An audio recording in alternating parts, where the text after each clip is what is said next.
Donc là, on a remboursé nos dettes, on a créé notre coussin. Maintenant, tout ce qu'il nous reste à faire, c'est investir.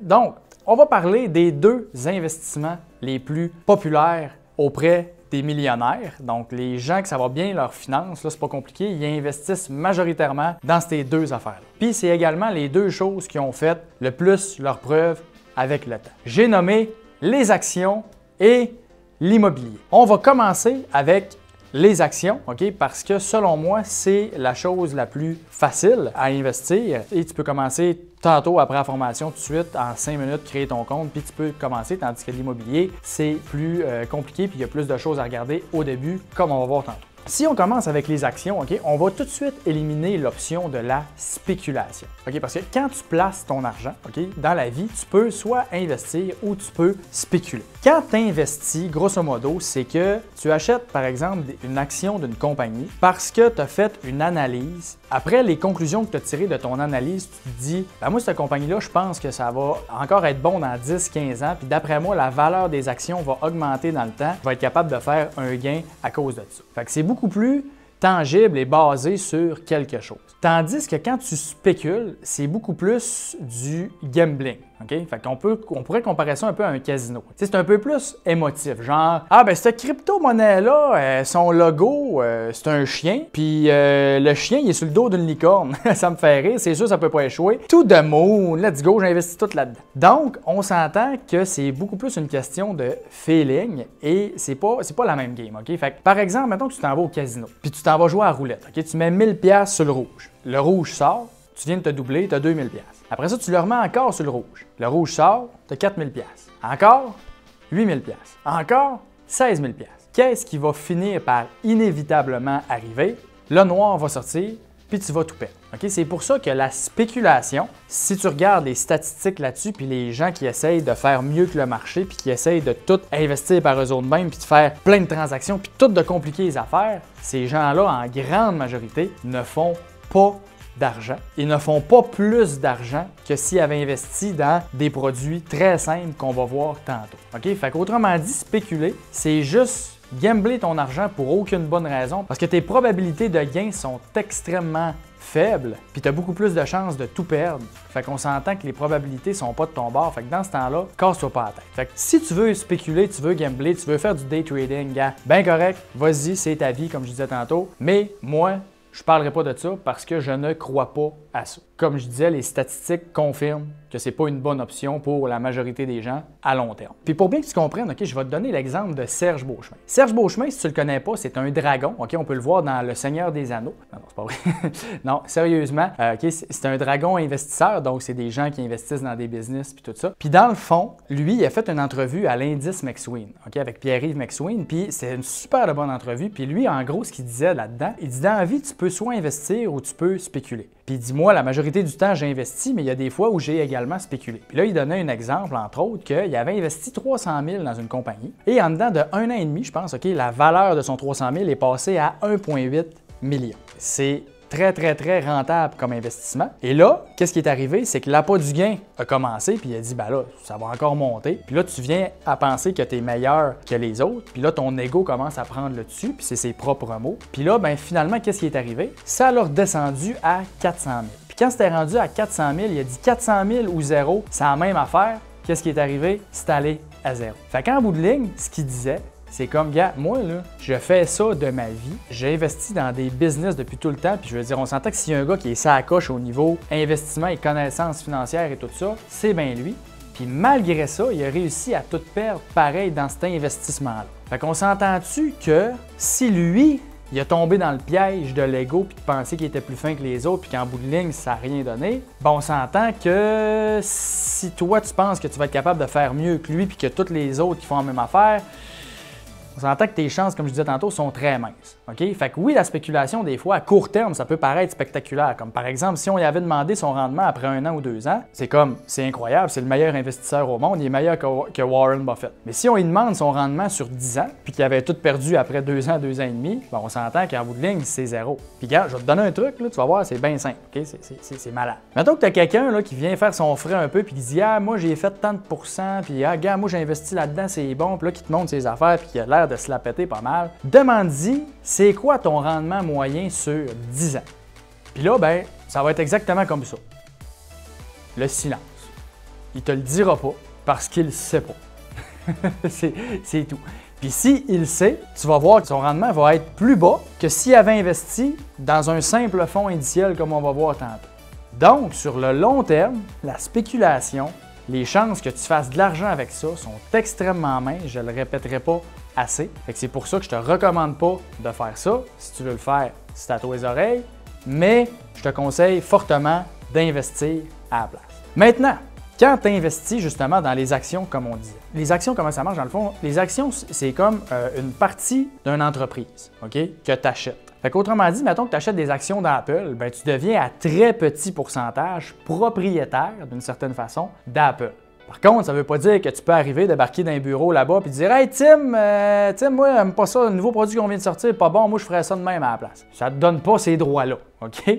Mais en gros, ce que ça veut dire, c'est que tu es propriétaire de la compagnie, OK? Avec les autres actionnaires. Fait que ça, ce qui est malade avec les actions, puis pourquoi j'adore ça, c'est que tu deviens un genre de partenaire financier. C'est un peu comme si Bill Gates puis Steve Jobs arrivaient chez vous, OK? Ils te présentaient le projet d'Apple puis Microsoft, tu fais comme « Ouais, moi les gars, je trouve ça a bien du bon sens, j'aime bien ça. J'ai bien confiance en vous autres puis votre projet, je pense d'après moi ça va lever. Puis dans une dizaine d'années, je reprendrai mes parts, regarde, je vais vous donner de l'argent, puis quand je rachèterai mes actions, c'est là que mon gain va être. Fait que c'est bien correct. Fait que tiens, voici de l'argent, allez investir dans votre compagnie, puis gérez-nous ça, puis moi, je vais retirer mes billes éventuellement. » En étant actionnaire, autrement dit, c'est que tu fais confiance à la compagnie, à son management, puis à sa direction, puis tout ça, puis où est-ce qu'elle s'en va. Puis tu as confiance que dans quelques années, cette compagnie-là, la valeur des actions va augmenter parce que cette compagnie-là va ajouter de la valeur dans la vie des gens, puis les gens vont consommer leurs produits. Cette compagnie-là va continuer de faire du profit, puis des ventes, puis ainsi de suite. Fait que dans le fond, les actions, c'est tout simplement ça, c'est que tu deviens un partenaire financier. Fait que ce qui est le fun, c'est que tu n'as pas besoin de créer la business, tu n'as pas besoin de penser à des idées, tu n'as pas besoin de la gérer, tu n'as pas besoin de penser à des nouveaux produits, tu as juste besoin d'investir ton argent, puis après ça,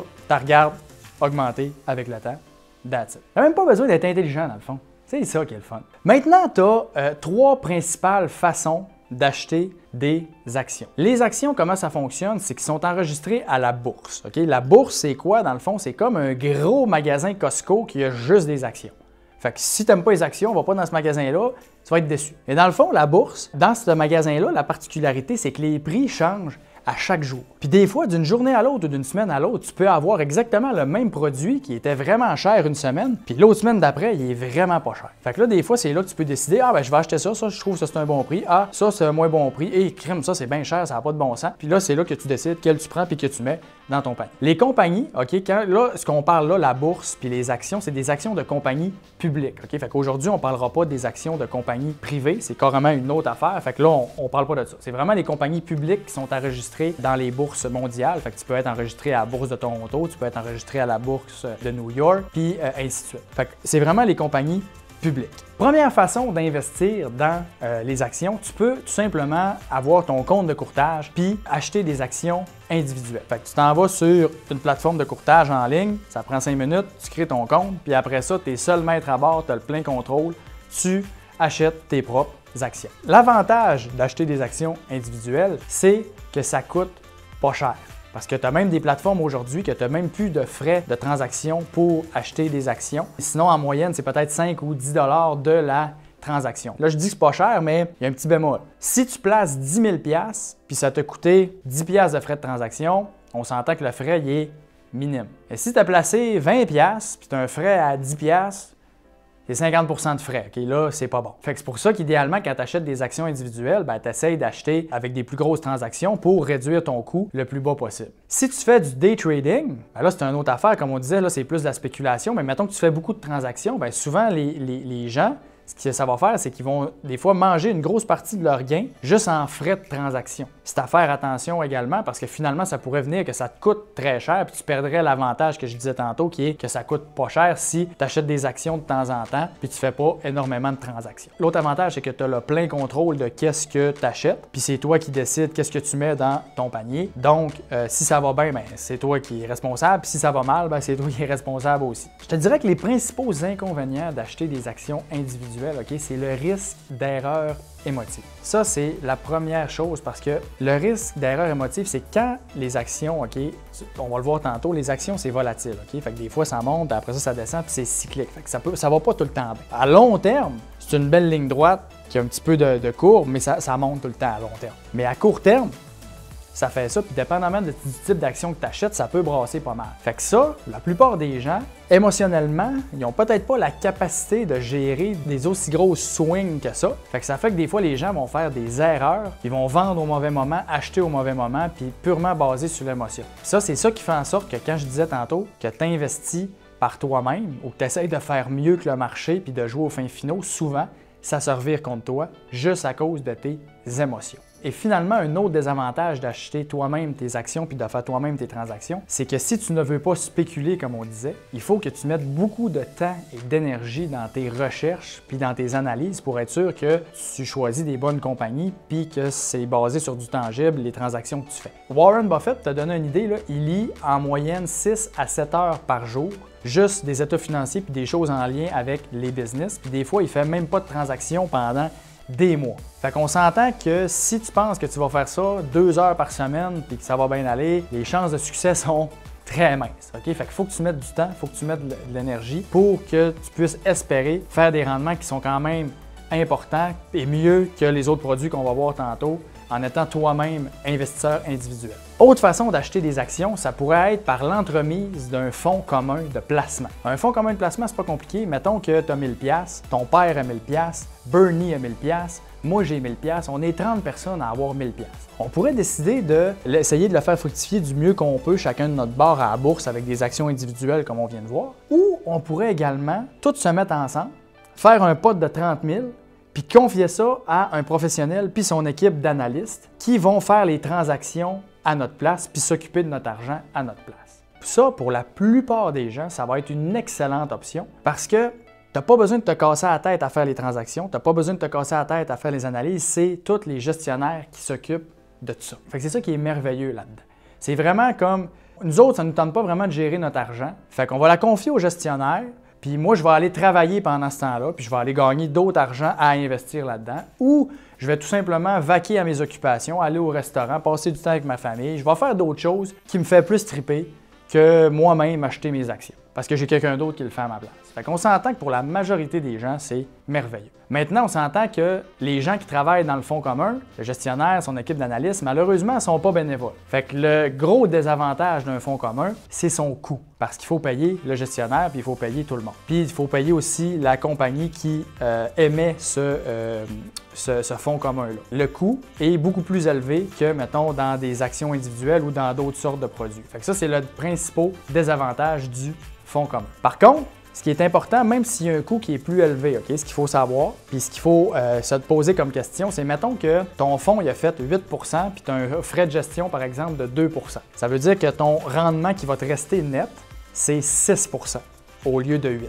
Fait que la question, c'est est-ce que moi, tout seul, en étant investisseur autonome puis que j'avais fait mes propres transactions avec les actions, j'aurais fait mieux que 6 Dans la grande majorité des cas, la réponse va être non. Donc, même d'avoir payé un gestionnaire qui coûte 2 au net, tu vas quand même avoir plus que si tu avais fait 4 ou 5 toi-même de ton bord tout seul ou beaucoup moins que ça si tu avais vraiment comme ça n'avait pas bien été tes affaires. Fait que c'est pour ça qu'un fonds commun de placement, même si c'est plus cher, pour certaines personnes, ça peut être quand même très bénéfique, surtout que quand tu as un fonds commun, généralement, tu vas avoir accès à un conseiller ou un planificateur financier ou à quelqu'un qui va travailler dans le domaine de la finance. Donc ça aussi, ça a une valeur dépendamment des dossiers. Puis ça aussi, ça peut t'aider à avoir plus d'argent dans tes poches. OK? Fait que ça, c'est à faire attention. Il ne faut pas juste regarder le coût, mais qu'est-ce qu'on a en retour de ce coût-là, c'est ça qui est important. Et finalement, le dernier moyen d'investir dans les actions pourrait être via l'entremise de fonds indiciels. Il y a également des fonds négociés en bourse, j'en parlerai pas aujourd'hui, c'est l'équivalent d'un fonds commun de placement pour faire ça simple, mais il y a des petites différences que j'expliquerai pas aujourd'hui. Fait que aujourd'hui, on va se concentrer sur les fonds indiciels. Okay? Donc un fonds indiciel, ce que ça fait, c'est que ça reproduit un indice boursier. Un indice boursier, c'est quoi? C'est tout simplement quelque chose qui représente un secteur de marché. Fait que par exemple, si on prend le SP500, qui est l'indice boursier le plus populaire au monde, ça représente les 500 plus grosses compagnies américaines et ça représente le secteur de l'économie et ça représente l'économie américain. Après ça, tu as le SPTSX qui représente l'économie canadienne et ainsi de suite, il y en a plein. Donc, le fonds indiciel, le fonctionnement dans le fond de ça, c'est que c'est un algorithme qui recopie l'indice boursier. Fait qu'à chaque jour, l'algorithme check c'est quoi les compagnies dans le SP500, puis il les met comme ça, OK, c'est beau, OK, c'est fait, OK, c'est beau. Puis là, ben, il met les pourcentages, puis c'est juste ça qu'il fait. Le gros avantage que ça l'offre, c'est que ça coûte pas cher parce qu'il n'y a personne à payer, c'est un algorithme qui le fait. Fait qu'un fonds indiciel, mettons un SP500, ça peut coûter 0,060708 ou 0,10 de frais de gestion au lieu de, par exemple, 2, 2,3, 2,5 % dans des fonds communs. Okay? Fait que la différence, elle est majeure. Ça peut être 20 à 25 fois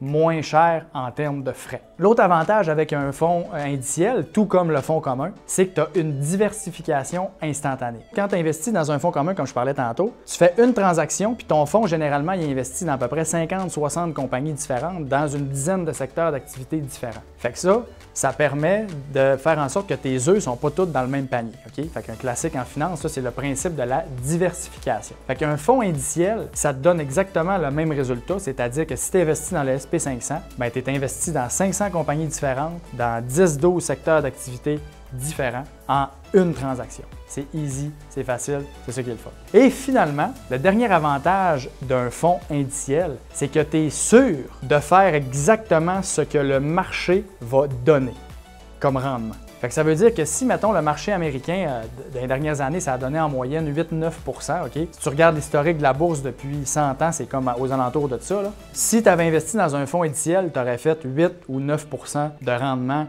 net, moins ton petit frais de gestion de 0,10, mettons. Fait qu'au final, au lieu de faire 8, tu aurais fait 7,90. Tandis qu'un fonds commun de placement, son but, c'est de faire mieux qu'un indice boursier. Okay? Donc, techniquement, tu veux payer ton gestionnaire pour qu'il réussisse à surpasser l'indice et que tu puisses faire plus que 8 % de rendement. Sauf que là, la statistique la plus intéressante par rapport à ça, puis qui est importante de retenir, c'est que 85 %, des fois même 90 % dépendamment du temps analysé, des gestionnaires de fonds communs de placement ne réussissent pas à faire mieux qu'un indice boursier après les frais. Fait que ça veut dire que ton gestionnaire que tu engages, souvent, au final, tu l'engages pour faire mieux que l'indice, mais tu vas finir, au lieu de faire 8, tu vas faire 7 ou 6,5 ou 6 parce qu'avec les frais, il n'est pas capable de faire plus. Fait que ça, c'est majeur, OK? C'est majeur, il faut vraiment bien que tu le comprennes parce que, autrement dit, pourquoi tu paierais 25 fois plus cher pour faire moins que ce qu'un simple indice boursier peut te donner? Tu sais, dans quoi dans la vie, mettons que tu as un char, OK? Il coûte 20 000 $. Est-ce que tu serais prêt à payer 25 fois ce prix-là, soit 300 000 $ pour le même maudit char? Non. Puis probablement n'importe quel autre produit dans la vie, tu ne serais pas prêt à faire ça. Mais pour des fonds communs de placement, soudainement, ça, c'est correct. Si les gens payent des frais comme ça, c'est soit parce qu'ils ne sont pas au courant de combien ils payent puis la valeur en retour, ou parce que les conseillers auxquels ils ont accès en investissant dans un fonds commun de placement font vraiment une grosse job au niveau de tout le reste et en bout de ligne, ça leur permet d'avoir plus d'argent dans les poches. Parce que là, c'est à faire attention, OK? Quand tu investis dans un fonds indiciel, comme les actions, ton risque d'erreur émotive il est un peu plus grand. Parce que ça a des plus grosses swings souvent qu'un fonds commun de placement parce que quand ça va pas bien, le fonds indiciel souvent va descendre plus rapidement que le fonds commun de placement parce que le fonds commun, il y a un gestionnaire qui va essayer de faire des choses pour amortir la chute. Fait qu'un indiciel, souvent, ça va baisser plus qu'un fonds commun. Par contre, quand ça va bien, ce qui est le cas majoritairement du temps, soit 7 années sur 10 que ça va bien, bien un fonds indiciel, c'est pratiquement impossible à battre, comme je disais tantôt, après les frais. La question qu'il faut se poser quand tu choisis des choses comme ça, c'est est-ce que mon gestionnaire et mon planificateur financier ou mon conseiller me donnent assez de valeur dans mon dossier pour justifier le frais de gestion que je paie? Si la réponse est oui, parfait, garde ton conseiller, puis c'est merveilleux, puis il y en a qui le valent la peine. J'ai travaillé dans le domaine, je le sais qu'il y en a des conseillers et des planificateurs financiers que clairement que si leurs clients ne les avaient pas, ces clients-là auraient beaucoup moins d'argent. Puis il y en a d'autres que des fois le client est quasiment capable de tout faire tout seul ou le conseiller n'amène pas grand-chose dans le dossier, bien à ce moment-là,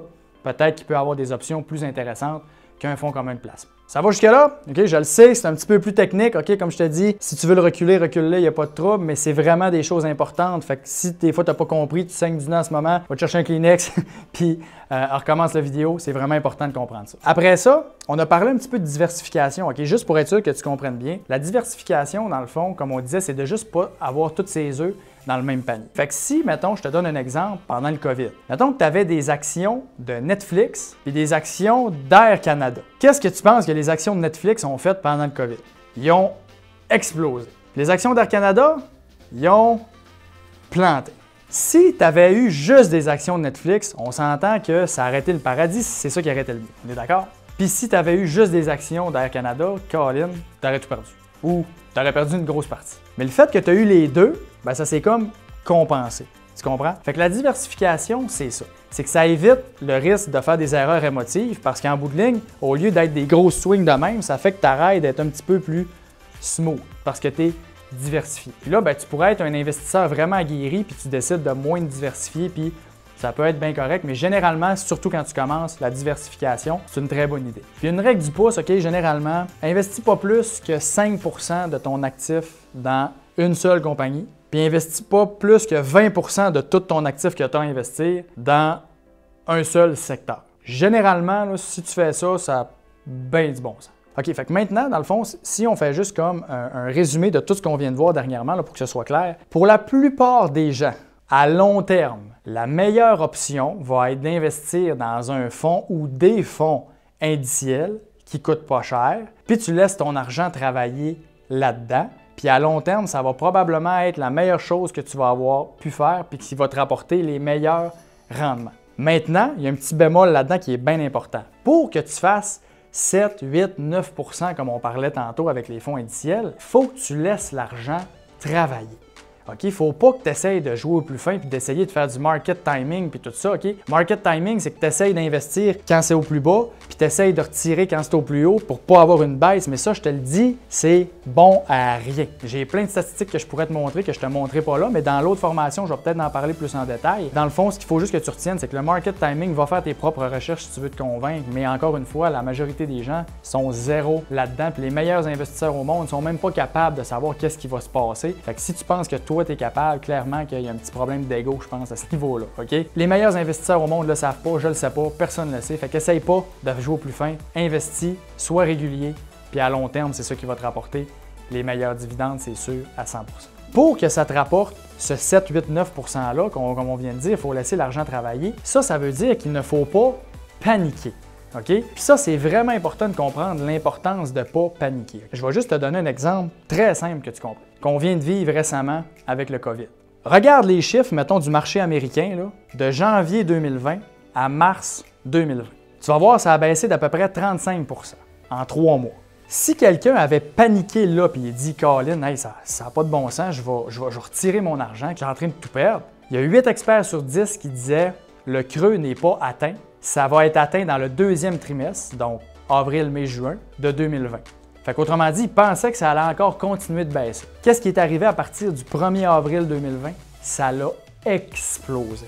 Ça l'a reparti en flèche. Puis quand tu regardes de 1 an, avril à avril 2020 à 2021, le rendement du SP500 en 1 an, c'est juste incroyable. Fait que quelqu'un qui aurait retiré son argent là aurait perdu toute la hausse par la suite à cause qu'il aurait paniqué. Fait qu'on s'entend que paniquer, ce n'est jamais une bonne option. En général, dans la vie, on s'entend, tu es perdu dans le bois, c'est pas bon de paniquer. Ben, c'est la même affaire. Dans les finances, c'est jamais bon de paniquer non plus. OK? Garde ton calme et c'est là qu'un conseiller ou un planificateur financier peut valoir son pesant d'or. Parce que si jamais tu es du genre plus nerveux puis plus anxieux, puis que tu le sais que si tu es tout seul, tu risques de faire des erreurs émotives, bien, un conseiller ou un planificateur financier, même s'il te charge un frais plus cher, s'il t'empêche de faire des erreurs émotives, ça peut valoir beaucoup d'argent. Puis peut-être qu'au final, comme je disais tantôt, tu aurais eu un indiciel, tu aurais peut-être fini à 6, puis avec ton fonds commun, tu vas finir à 6,5 parce que tu n'auras pas fait d'erreur, parce qu'avec un indiciel, mettons, tu aurais paniqué. Si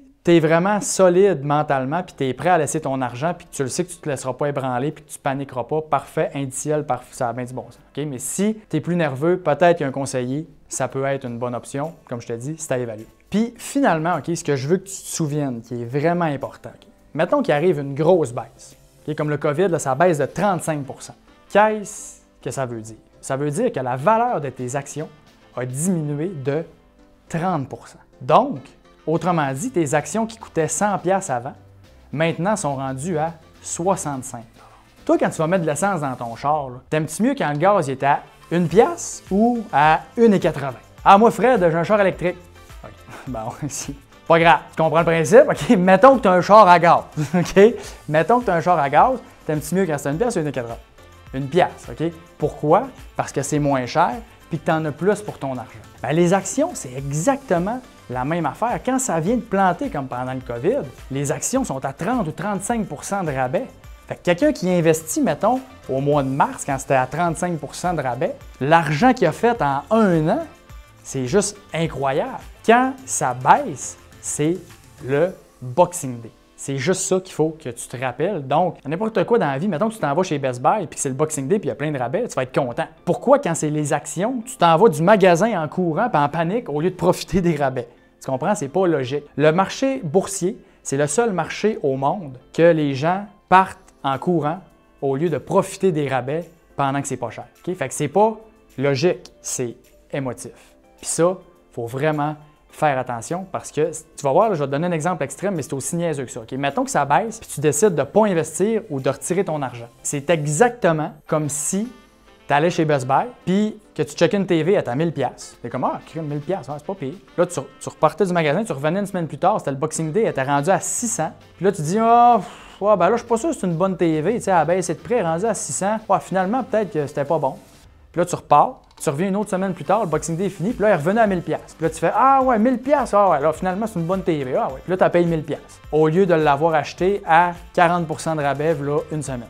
Tu me suis? C'est pas compliqué. Si tu n'achètes pas des actions quand ça baisse ou que tu paniques, c'est aussi niaiseux que de ne pas acheter quelque chose que tu veux qui est rendu en rabais massivement. C'est aussi niaiseux que ça. Donc, ça fait le tour pour les actions. OK? Je veux vraiment qu'on regarde juste comme la base. Puis je pense qu'avec ça, tu as tout ce qu'il faut pour commencer puis savoir où te diriger. Maintenant, on va s'attaquer aux bases de l'immobilier. Puis ça, ben, c'est dans le prochain segment. Là, je sais pas, trouve-les, puis rejoins-moi.